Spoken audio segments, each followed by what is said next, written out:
Okay, so we're looking at the major scale. It is the most important scale in Western music. We need to learn the position, be able to play it on the guitar, and then we also need to look at the relationship from one note to the next. Sounds a bit boring and a little bit intense, but the principles is when we can see the scale as a pattern rather than as a shape, a visual shape on a fretboard, we'll then start to understand where chords come from. We'll then be able to see where the scales fit into the chords, and then you'll be able to do some improvisations and fill it out from there. The major scale that you need to know, and you'll see it up in the corner, is the C major scale in the first position. Starts on the 8th fret with the 2nd finger, and then we work up from there. I'm going to play it up and down over 1 octave. You need to do the same.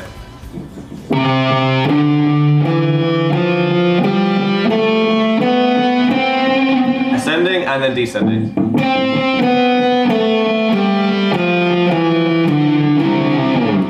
Okay, that's a 1 octave C major scale. The octave means going from a C to a C that's twice as high. That's what we call the interval of an octave. Don't worry about that, it's not that important. Anyway, the important thing is seeing the notes from one note to the next. And what we'll find is that there's a bit of a pattern that you need to memorize. It's what we call the whole and half steps pattern. If we look at the first note to the second note, C to D, you can see that the distance from the first note to the second note is a whole step, 2 frets. If we look at the second note to the third note, continue up the scale, rather than crossing strings this time, I'm going to play it up just the 1 string, because we can play the same notes on a guitar on 1 string as we can going across. If we play the second note to the third note of the scale, so we've had 1 and 2, next one we want to do is 2 and 3. Those 2 notes there are another whole step. So the pattern, the formula of the major scale so far is whole, whole. The next note, 3rd to the 4th note, there's a bit of a difference there. It's only a 1 fret gap between the E and the F, the 3rd and the 4th note. We call that a half step. So the pattern so far, whole, whole, half. Next 3 notes, you'll see that a little pattern emerges. From the 4th note to the 5th, we've got a whole step.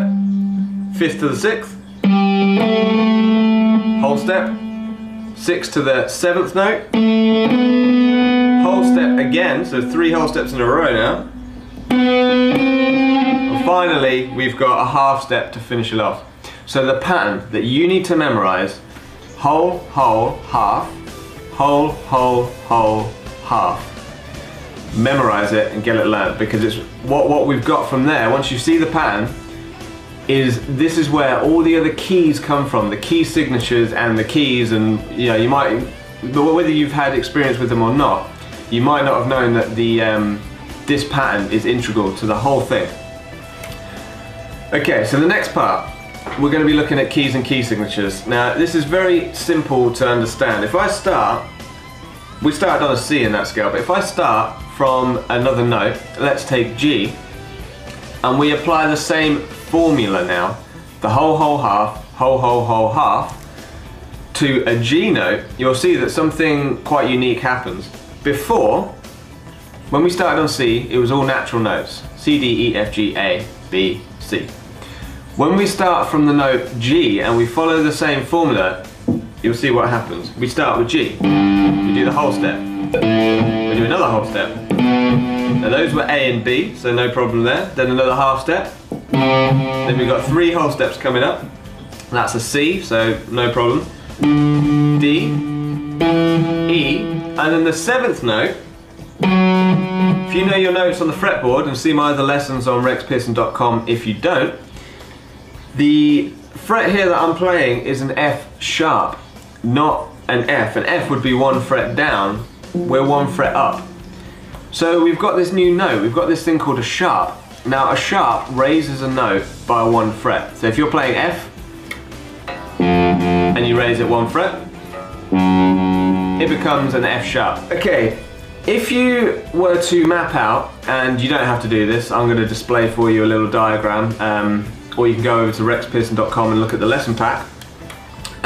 you'll see that there's a diagram with all the scales. If you were to start off every scale on every note of the fretboard, you would build up a picture of keys that only have natural notes, like the C major, some that only have one sharp, like the G major, and as you go through different notes, starting on different notes, you get more and more sharps or more flats, and it follows a little bit of a pattern called the circle of fifths. Don't worry about it, you don't need to know that for this lesson, which is going to be focusing on your improvisation.